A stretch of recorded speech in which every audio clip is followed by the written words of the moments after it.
اللہ الرحمن الرحیم مولاي صلی وسلم دائما ابدا علی حبیبک خیر الخلق کلہم۔ اللہ تبارک و تعالیٰ کی توفیق رسول اکرم صلی اللہ تعالیٰ علیہ وآلہ وسلم کے نعلین مبارک کے صدق اور وسیلہ سے آج ہم درس صحیح بخاری کی نشست نمبر 72 میں حاضر ہیں۔ عن حماد بن منبه عن ابي هريره رضي الله تعالى عنه قال قال النبي صلى الله تعالى عليه وسلم غزا نبي من الانبياء فقال لقوم لا يتبعني رجل ملك بدع امراه وهو يريد ان يبني بها ولما يبني بها ولا احد بنى بيوتا ولم يرفع سقفها ولا احد اشترى غنما او خليفه وهو ينتظر ولاده فغزا فدنا من القريه صلاه العصر او قريبا من ذلك فقال للشمس انك ماموره وانا مامور اللهم اهبسها علينا فهبست فتح الله عليه فجمع الغنائم فجاءت يعني النار لتاكل فلم تطعم فقال ان فيكم غلولا فليبايعني من كل قبيله رجل فلزقت يد رجل بيده فقال فيكم الغلول فلتبايعني قبيلة فلزقت يد رجلين او ثلاثه بيده فقال فيكم الغلول فجاءوا براس مثل راس بقره من الزهد فبدأوا فجاءت النار فاكلت ثم احل الله لنا الغنائم راى ضعفنا واجزنا فاحلها لنا۔ ابو ہریرہ فرماتے ہیں کہ نبی علیہ السلام نے فرمایا کہ مجھ سے پہلے انبیاء کرام میں سے ایک نبی نے جہاد میں جاتے ہوئے اپنی قوم سے خطاب کیا، یعنی واقعہ رسول اکرم صلی اللہ علیہ وسلم اپنے سے پہلے انبیاء کرام کا بیان فرما رہے ہیں۔ اور محدثین کرام فرماتے وہ نبی کون تھے؟ وہ حضرت یوشع بن نون تھے۔ وہ کون تھے؟ یوشع بن نون علیہ السلام۔ یہ کون تھے؟ یہ وہی تھے جو قرآن مجید کے اندر آیا ہے کہ حضرت موسیٰ علیہ السلام خضر علیہ السلام کی تلاش میں نکلے تھے، جو آپ کے ساتھ خادم تھا یوشع بن نون، یہ وہی شخص تھے۔ اللہ نے بعد میں حضرت ہارون علیہ السلام، حضرت موسیٰ علیہ السلام کے انتقال کے بعد رب کائنات نے ان کو نبی بنایا۔ تو انہوں نے ایک قوم تھی، سورہ مائدہ آیت نمبر 22 کے اندر جس کا ذکر آیا ہے، اس تفصیل میں ہم نہیں جانا چاہتے۔ سورہ مائدہ آیت نمبر 22 کے اندر جبارین ایک قوم کا ذکر آیا ہے، اس کے خلاف جنگ کے لیے اپنی قوم کو بلایا، خطاب کیا۔ آپ نے فرمایا میری قوم وہ شخص بھی میرے ساتھ جنگ میں نہ چلے جس کی ابھی تازہ شادی ہوئی ہے، وہ بھی نہ چلے، نمبر 1۔ پھر آپ نے فرمایا دوسرا، وہ شخص بھی میرے ساتھ جنگ میں نہ چلے جو گھر بنا رہا ہے، ابھی تک اس نے گھر کی چھت نہیں بنائی، دیواریں کھڑی کی ہوئی ہیں، چھت نہیں بنائی، وہ بھی میرے ساتھ جہاد میں نہ چلے۔ تیسرا آپ نے فرمایا وہ شخص بھی میرے ساتھ جہاد میں نہ چلے جس نے بکریاں اور اونٹنیاں خریدی ہوئی ہیں اور وہ حاملہ ہے اور وہ اس انتظار میں کب یہ بچہ جنیں گی، وہ شخص بھی میرے ساتھ جہاد میں نہ چلے۔ ان 3 لوگوں کی آپ نے استثناء فرما دیا کہ یہ شخص ہمارے ساتھ جہاد میں نہ چلیں، میری طرف سے ان کو اجازت ہے۔ بالآخر حضرت یوشع بن نون قوم جبارین جو بیت المقدس کے پاس جو ہے رہ رہی تھی، آپ نے 16 مہینے اس کا محاصرہ کیا۔ اتنی وہ طاقتور قوم تھی، انہوں نے حملہ نہیں کرنے دیا، 16 مہینے حضرت یوشع بن نون نے ان کا محاصرہ کیا۔ بالآخر 17ویں مہینے آپ نے ان سے جنگ چھیڑ دی، 17ویں مہینے جنگ چھڑی۔ اب جب جنگ ہوئی، صبح سے جنگ شروع ہوئی، عصر کا ٹائم ہونے لگا اور یہ جمعہ کا دن تھا، جمعہ کا دن تھا اور صبح سے جنگ ہوئی، عصر کا ٹائم ہونے لگا۔ ابھی تک ان کے افراد دشمن جبارین کے باقی تھے، ان کا ابھی تک آپ نے صفایا نہیں کیا، اور ادھر سورج غروب ہونے والا تھا عصر کے وقت۔ اس وقت شریعت میں یہ تھا کہ ہفتے کے دن جنگ بندی نہیں کی جاتی تھی، ہفتے کے دن جنگ بندی نہیں کی جاتی تھی، اگلا دن ہفتے کا تھا اور آپ نے جنگ بھی نہیں کرنی تھی۔ تو آپ نے کیا کیا؟ حدیث صحیح بخاری، آپ نے حضرت یوشع بن نون نے، یہ ہے انبیاء کی شان اور انبیاء کے سردار محمد مصطفیٰ کی کیا شان ہوگی وہ بھی آپ سننا۔ انبیاء کے سردار محمد مصطفیٰ صلی اللہ علیہ وسلم کی کیا شان ہوگی۔ حضرت یوشع بن نون اب جنگ اپنے جوبن پر ہے، دشمن باقی ہے، سورج غروب ہونے لگا ہے، جمعے کا دن ہے، ہفتے کا دن شروع ہونے لگا ہے، اور ہفتے کے دن شریعت میں جنگ کرنے کی اجازت نہیں تھی۔ آپ نے 3124 کے الفاظ فقال علی الشمس، حضرت یوشع بن نون نے سورج کی طرف دیکھ کر اس سے باتیں کی۔ اللہ کے پیغمبر حضرت یوشع بن نون نے سورج سے کلام کیا، سورج کو دیکھ کر کہا انکی معمورۃ وانا معمور، اے سورج تو بھی کسی کے حکم پر چل رہا ہے، میں بھی کسی کے حکم کے مطابق جنگ کر رہا ہوں، ہم دونوں اللہ کے حکم کے مطابق، اللہ کے حکم کے پابند ہیں، تم بھی اللہ کے حکم کے مطابق، اب غروب ہونے کا وقت ہے، غروب ہونے جا رہا ہے، میں بھی اللہ کے حکم کے مطابق ان اسلام کے دشمنوں سے جنگ کر رہا ہوں، اور تم بھی معمور ہے، میں بھی معمور ہوں۔ اللہم احبسها علینا، اے اللہ سورج جہاں بھی ہے سورج کے وقت کو روک دے تاکہ میں جنگ کر لوں، ہفتے کا دن نہ آئے، جہاں بھی سورج ہے وقت روک دے، قربان جائیں انبیاء کرام کی شان، بس یہ جملے نکلنے کی دیر تھی فہو بھی سچ، اللہ نے وقت کو روک دیا، سورج رک گیا، وقت رک گیا۔ عصر کے ٹائم پر بالآخر حضرت یوشع بن نون نے جنگ کی، حتی فتح اللہ علینا، اللہ نے اسلام کو فتح نصیب فرمائی، فتح نصیب فرمائی۔ یہ پوری حدیث ہم پڑھ لیں پھر اس پر گفتگو کرتے ہیں۔ پھر جو مال غنیمت جمع ہوا، مال غنیمت جو فتح کی شکل میں مال جمع ہوا، سونے جواہرات موتی مال و دولت، آپ نے کہا کہ اس کا ڈھیر لگا دو۔ پہلی شریعت میں تھا کہ جو بھی مال غنیمت ہوتا اس کا ڈھیر لگا دیتے، اگر اللہ قبول کرتا تو ایک آگ آسمان سے آتی اس سارے مال کو کھا جاتی، اگر وہ مال قبول اللہ نہ کرتا آگ نہ آتی۔ کیسا نظام تھا دیکھیں، آپ نے ڈھیر لگوا دیا، تھوڑی دیر انتظار کیا، آگ آئے، لیکن آگ آئی، آگ نے مال کو نہیں کھایا، جو مال پڑا تھا مال غنیمت اس کو نہیں کھایا۔ فلم تطعمھا، جب نہیں کھایا حضرت یوشع بن نون نے کہا کہ تم میں سے کسی نے مال غنیمت میں سے کوئی چیز چرا لی ہے، یہ اللہ کا مال تھا، کسی نے کوئی چیز چھپا لی ہے، لہٰذا آؤ سارے میرے ساتھ سلام کرو، باری باری میرے ساتھ سلام کرو۔ ہر کوئی آتا گیا، سلام کرتا گیا، سلام کرتا گیا۔ ایک قبیلے کا شخص آیا، جیسے ہی اس نے آپ کے ساتھ سلام کیا، وہ چور تھا، اس کے ہاتھ آپ کے ہاتھوں کے ساتھ چپٹ گئے، وہ کھینچنے کی کوشش کرے، ہاتھ ابھی جدا نہیں ہو رہے۔ حضرت یوشع بن نون کو معلوم ہو گیا چور اسی قبیلے میں سے ہے، مال غنیمت میں جس نے چوری کی۔ اللہ نے چور کو کیسے واضح کیا، ہاتھ سے چپٹ گئے۔ آپ نے پھر بقیہ قبیلے والوں کو ادھر کر دیا، آپ نے کہا اس شخص کے قبیلے والے علیحدہ ہو جائیں، اب یہ سارے مجھ سے جو ہے بیعت کریں، سلام کریں۔ تو حدیث میں آتا ہے یدا رجلین وثلاثۃ بیدہ، 2 یا 3 آدمیوں کے ہاتھ آپ کے ہاتھوں سے لگ گئے، یعنی اس میں سے 2 یا 3 آدمیوں نے کچھ مال چرایا تھا۔ پھر انہوں نے کیا کیا، کیا چیز چرائی تھی، فجاؤ براس مثل راس بکر من الذهب، وہ گائے کی سر گائے کا جو ہوتا ہے اس کے مطابق اتنا بڑا سونا لے کر آئے، اتنا انہوں نے چرا کر رکھ لیا تھا، گائے کے سر کے مطابق سونا لے آئے اور انہیں حضرت یوشع بن نون کو پیش کر دیا، اتنے سونے کی فراوانی تھی۔ پھر آپ نے وہاں مال غنیمت میں رکھ دیا، آگ آئی، آگ نے اس کو کھا لیا۔ پھر یہاں حدیث بیان کرتے ہوئے آقا نے فرمایا اللہ نے ہمارے لیے مال غنیمت کو حلال کر دیا ہے، میں اپنے غلاموں میں تقسیم کر دیتا ہوں، پہلی امتوں میں جو لے لیتا اللہ اس کی مال غنیمت کو قبول نہیں کرتا تھا، میری امت میں ہر ایک کو اس کا حصہ تقسیم کر دیتا ہوں، یہ اللہ نے مجھے خصوصیت عطا فرمائی ہے۔ تو اس حدیث بات میں آپ نے سنا 3124 کے اندر کہ حضرت یوشع بن نون کے لیے اللہ نے سورج کو روک دیا، وقت رک گیا۔ آئے اب ہم تھوڑا ذکر سنتے ہیں کہ کس کس نبی کے لیے اللہ نے سورج کو روکا تھا، یہ آپ نے بہت کم سنا ہوگا، کس کس نبی کے لیے اللہ نے سورج کو روکا، آئیں ذرا اس کا ذکر سنتے ہیں۔ علامہ عینی نے عمدۃ القاری کے اندر، اور یہ صحیح بخاری کی شرح ابن حجر العسقلانی نے بھی شرح صحیح بخاری کے اندر یہ لکھا ہے کہ اللہ رب العزت نے کس کس کے لیے سورج کو روکا۔ آپ فرماتی ہیں کہ اللہ رب العزت نے حضرت موسیٰ علیہ السلام کے لیے بھی سورج کو روکا تھا، حضرت موسیٰ علیہ السلام کے لیے بھی اللہ نے سورج کو روکا تھا۔ جب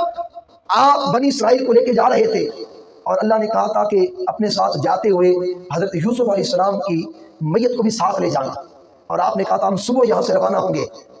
اور صبح ہونے لگی، آپ کو یاد آیا کہ ہم نے کہا تھا صبح روانہ ہوں گے، ابھی تو ہم نے یوسف علیہ السلام کی میت کو بھی نہیں اٹھایا اور لیا نہیں۔ سورج نکلنے لگا، آپ نے دعا کی، اللہ نے نکلتے ہوئے سورج کو وقت پر روک دیا، یہ حضرت موسیٰ علیہ السلام کے لیے۔ اور ابن حجر العسقلانی فرماتے ہیں حضرت سلیمان علیہ السلام جہاد کے لیے گھوڑوں کو تیار کر رہے تھے، ان کے اندر مصروف تھے جہاد کے لیے، ادھر نماز عصر کا وقت جا رہا تھا، نماز عصر کا وقت جا رہا تھا، جیسے ہی نماز عصر کا وقت چلا گیا، غابت الشمس، سورج غروب ہو گیا، حضرت سلیمان علیہ السلام نے دعا کی مولا سورج کو عصر کے وقت پر لٹا دے، اللہ نے حضرت سلیمان علیہ السلام کے لیے سورج کو دوبارہ عصر کے وقت پر لٹا دیا، آپ نے نماز عصر اپنے وقت پر ادا کی۔ نمبر 2 نمبر 3 آپ فرماتے ہیں کہ حضرت موسیٰ علیہ السلام کے لیے بھی حضرت سلیمان علیہ السلام کے لیے بھی سورج نکلا، اور سن لو حضور علیہ السلام کے لیے اللہ نے سورج کو روکا بھی اور سورج ڈوبے سورج کو دوبارہ طلوع بھی کیا۔ مشہور حدیث پاک تشریح نہیں جانا چاہتا، آپ سنتے آتے ہیں حضرت علی کی گود میں رسول اللہ آرام فرما رہے تھے، نماز عصر قضا ہو گئی، حضرت علی کی کیا علامہ عسقلانی فتح الباری کے اندر لکھ رہے ہیں سورج غروب ہو گیا، مغرب کا وقت شروع ہونے لگا، تو حضرت علی نماز کے قضا ہونے کے غم میں رونے لگے، حضور گود میں تشریف فرماتے، رسول اللہ کو نہیں جگایا، کہا رسول کی آرام میں خلل نہیں ڈالتا، نماز قضا پڑھ لوں گا، حضور تو ہر روز میری گود میں نہیں سوئیں گے، حضور کے آرام کے لیے قربان جائیں۔ آقا علیہ السلام نے حضرت علی کے لیے اور پیغمبروں نے اپنے لیے موسیٰ علیہ السلام نے اپنے لیے سورج کو روکا، حضرت سلیمان علیہ السلام نے اپنے لیے سورج کو واپس پلٹایا، لیکن مصطفیٰ کی شان حضور نے اپنے صحابی حضرت علی المرتضیٰ کے لیے ڈوبے ہوئے سورج کو دوبارہ اثر کے وقت پر لٹا دیا اپنے غلام کے لیے۔ اور فرمایا علی میری خاطر تو نے نماز قضا کی تھی، میں اللہ سے دعا کرتا ہوں سورج لٹا دے، اللہ نے واپس لٹا دیا اثر کے وقت پر۔ اثر کا ٹائم ہوا، آپ نے فرمایا علی اب نماز پڑھ لے۔ اور یہاں بھی قاضی عیاض فرماتے ہیں پھر غزوہ خندق، جب غزوہ خندق ہوئی کافروں نے رسول اکرم صلی اللہ علیہ وسلم کو نماز اثر پڑھنے سے روک دیا، سورج غروب ہو گیا غزوہ خندق کے اندر، سورج غروب ہو گیا، تب اللہ رب العزت نے حضور علیہ السلام کے لیے سورج کو اثر کے ٹائم پر دوبارہ واپس کر دیا، اور آقا علیہ السلام نے غزوہ خندق کے موقع پر ڈوبے ہوئے سورج کو واپس لٹا کر نماز اثر اپنے وقت پر ادا فرمائی تھی، نماز اثر اپنے وقت پر ادا فرمائی تھی۔ تو اس قدر آقا علیہ السلام کے لیے بھی سورج روکا گیا۔ لیکن ایک بات یہاں جو محدثین کرام لکھتے ہیں بڑی ایمان افروز ایک واقعہ، آپ فرماتے ہیں کہ ایک موقع ایسا آیا کہ اللہ رب العزت کے حبیب کے لیے اللہ نے کس شان سے سورج کو روکا، وہ بات بڑی ایمان افروز ہے کہ جب آقا علیہ السلام شب معراج واپس آئے، کافروں نے اعتراض کیا ہم نہیں مانتے، اے محمد صلی اللہ علیہ وسلم رات کو ہم نے آپ کو مکہ میں دیکھا تھا، آپ کہتے ہیں کہ رات کے تھوڑے سے حصے میں اللہ سے ملاقات کر کے آیا ہوں، سات آسمانوں کو، انبیاء سے، جنت کو، دوزخ کو دیکھ کر آیا ہوں، اور آپ صبح واپس بھی آ گئے، ہم نہیں مانتے۔ ان دلائل میں سے انہوں نے پھر ایک سوال کیا، انہوں نے کہا اے محمد صلی اللہ علیہ وسلم آپ کہتے ہیں کہ میں مکہ سے بیت المقدس گیا جہاں پہلا کعبہ ہے، پہلا قبلہ بیت المقدس، وہاں گیا، وہاں سے آسمانوں کی طرف گیا، اے محمد صلی اللہ علیہ وسلم اگر آپ سچے ہیں ہمیں بتائیں ہمارے 3 قافلے، کتنے 3 قافلے تجارت کی غرض سے اس راستے پر گئے ہوئے ہیں، ہمیں ان کی نشانیاں بھی بتائیں، ہمیں بتائیں کہ ان کی ملاقات آپ سے کس کس مقام پر ہوئی اگر آپ سچے ہیں۔ یعنی ایک شخص کہے، اب جیسے ہم سارے بیٹھے ہیں، صبح جب کوئی آپ سے ملے کہے میں سعودی عرب سے ہو کر آیا، سعودی عرب سے، آپ کہیں یار میرا تو رات اندر سے حدیث میں بیٹھے تھے، آپ مکہ شریف کیسے ہو کر آئے؟ ٹھیک ہے جہاز کی ٹکٹ ہے لیکن مکان بھی جانا ہے، کتنے معاملات ہیں، انسان کی عقل دنگ تو رہ جاتی ہے۔ آپ پھر سوال کریں گے یار کوئی ایسا آپ کے اندر سوال ہوگا تو آپ سوال کریں گے، تو اہل مکہ نے بھی سوال کیا آپ کا گزر اس راستے سے ہوا، ہمارے 3 قافلے تجارت کے لیے اس راستے پر جا رہے تھے، آپ بتائیں ان قافلے والوں کے حلیے کا بھی بتائیں، آپ ان کی نشانیاں بھی بتائیں، اور یہ بھی بتائیں کہ وہ کس کس مقام پر آپ سے ملے تھے۔ آپ آئے شان مصطفیٰ جس محبوب کی آپ درس حدیث میں آئے ہیں، قربان جائیں اللہ نے محبوب کو کس شانوں سے نوازا۔ حضور نے فرمایا سنو میں نے جاتے ہوئے تمہارے پہلے قافلے کو اس راستے میں ایک مقام آتا ہے روحا، اس مقام پر ان سے میری ملاقات ہوئی، روحا کے مقام پر پہلے قافلے سے، اور اس کی نشانی سن لو جس وقت میرا گزر پہلے قافلے سے ہوا، پہلے قافلے کا اس ٹائم ایک اونٹ گم ہو گیا تھا، وہ اپنے اونٹ کی تلاش کر رہے تھے، ایک اونٹ ان کا بھاگ گیا تھا، اونٹ کی تلاش میں تھے، ایک اونٹ کے کجاوے پر مشکیزے کے اندر پانی بھرا ہوا تھا، میں نے اتر کر اسے پانی بھی پیا اور میں نے ان کو سلام کیا، وہ آپس میں کہنے لگے بندہ تو نظر نہیں آ رہا، آواز سے لگتا ہے یہ محمد کی آواز ہے۔ جب وہ واپس آئے ان سے پوچھ لینا کہ میں نے ان کو سلام کیا تھا یا نہیں کیا تھا، یہ نشانی ہے پہلے قافلے کی۔ آقا نے فرمایا دوسرا قافلہ میں نے ذی فجا کے مقام پر دیکھا، یہ جگہ ان کے نام ہے جیسے ہمارے علاقوں کے نام ہیں، یہ بیت المقدس اور مکہ کے درمیان والے علاقوں کے نام، ذی فجا کے مقام پر دوسرا قافلہ دیکھا، اور اس کی نشانی یہ ہے اس قافلے میں ایک اونٹ پر 2 دوست سوار تھے، 2 دوست تھے، ایک اونٹ پر سوار تھے، میری براق تیزی کے ساتھ میری سواری جب گزری اونٹ ڈر گیا، ڈر کی وجہ سے اس نے حرکت کی، وہ دونوں دوست نیچے گرے، ایک کا بازو ٹوٹ گیا، جب واپس آئیں گے ٹوٹا ہوا بازو دیکھ لینا میں سچا ہوں یا جھوٹا ہوں، ایک کا بازو بھی ٹوٹ گیا، میری براق کی رفتار کو دیکھ کر اس کا اونٹ ڈر گیا اور وہ دونوں گر پڑے، ایک تھوڑا زخمی ہوا، ایک دوست کا بازو ٹوٹ گیا، جب وہ واپس آئے قافلہ ٹوٹے ہوئے بازو کو دیکھ لینا، پھر میری صداقت کا بھی اعلان کرنا، یہ مجھے میرا انکار کرنا۔ تیسرا آقا نے فرمایا تیسرا قافلہ تلوین کے مقام پر تھا، تلوین کے مقام پر، اور آقا نے فرمایا اس کا بھی نشانی سن لو، اس قافلے میں سب سے آگے اونٹ جو تھا اس کا رنگ بھورا تھا، ان اونٹوں میں سے جو پہلا اونٹ قافلے کا تھا آگے جا رہا تھا، اس اونٹ کا رنگ بھورا تھا، اور اس اونٹ پر 2 بوریاں لدی ہوئی تھی،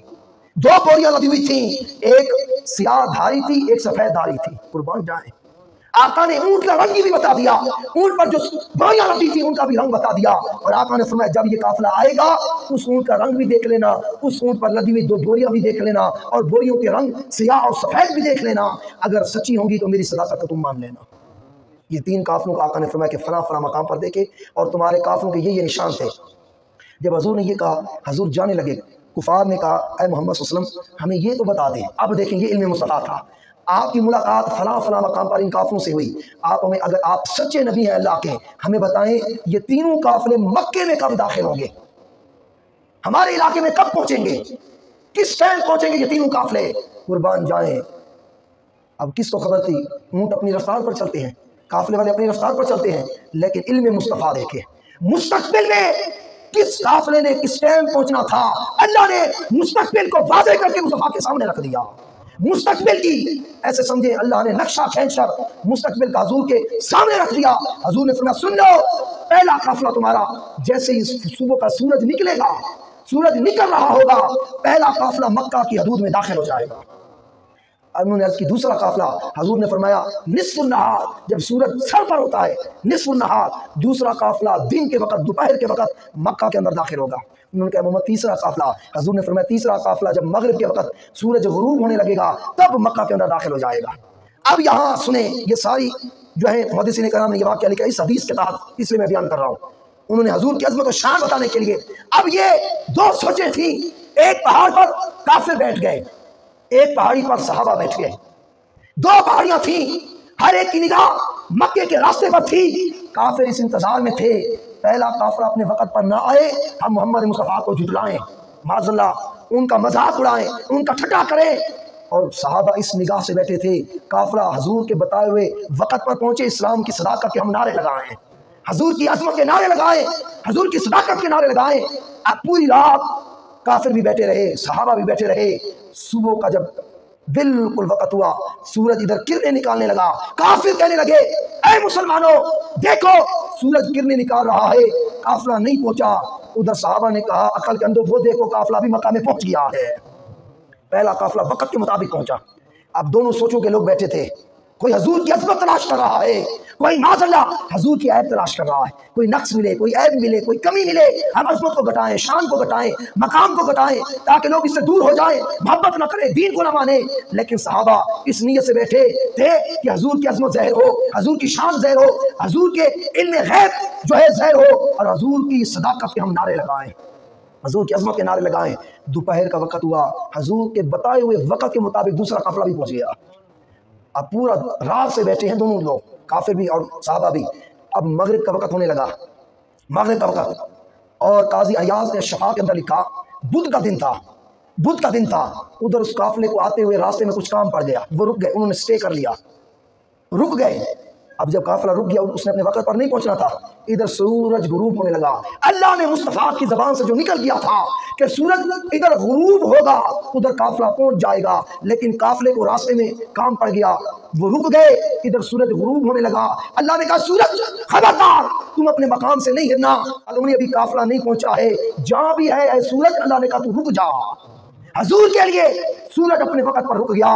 وقت رک گیا, اور قافلہ جب مکہ میں داخل ہوا سورج تب غروب ہوا. تو حضور علیہ السلام کے لیے بھی سورج رکا, لیکن ان عظمتوں کے شان, ان شانوں کے ساتھ حضور علیہ السلام کی عظمت و شان محدثین کرام نے بیان فرمائے. تو اس حدیث پاک سے یہ معلوم, آخری بات دوستو, اس وقت بھی دو سوچوں کے لوگ تھے. ایک پہاڑی پر اس سوچ کے لوگ بیٹھے تھے جو نقص نکالنا چاہتے تھے حضور کی ذات سے, عیب نکالنا چاہتے تھے, کمی معاشرہ نکالنا چاہتے تھے, کوئی ایسی بات مل جائے ہم اسلام کا مذاق اڑائیں, ٹھٹا اڑائیں, لیکن اللہ ان کو ناکام اور نامراد کر دیا. اور صحابہ اس نیت سے بیٹھے تھے کہ حضور نے جیسا کہا ہے اللہ ویسا کر دے, ہم حضور کی عظمت کے نعرے لگائیں, اسلام کی صداقت کے نعرے لگائیں. تو آج بھی دوستوں اگر اللہ کو راضی کرنا ہے تو حضور سے جڑ جائیں, اور کوئی ذریعہ اور واسطہ نہیں اللہ کو راضی کرنے کا. اللہ کو راضی کرنا ہے اس کے محبوب کو راضی کریں, حضور علیہ السلام سے والہانہ محبت کریں, عشق کریں آقا علیہ السلام سے, حضور کے اداؤں سے پیار کریں, حضور کی احادیث سے پیار کریں. یہ بھی محبت ہے, آپ آئے ہیں یہ بھی حضور سے محبت ہے. اس محبت کا صلہ جب ملے گا ہم سوچ بھی نہیں سکتے مصطفیٰ کتنا کرم بروائیں گے.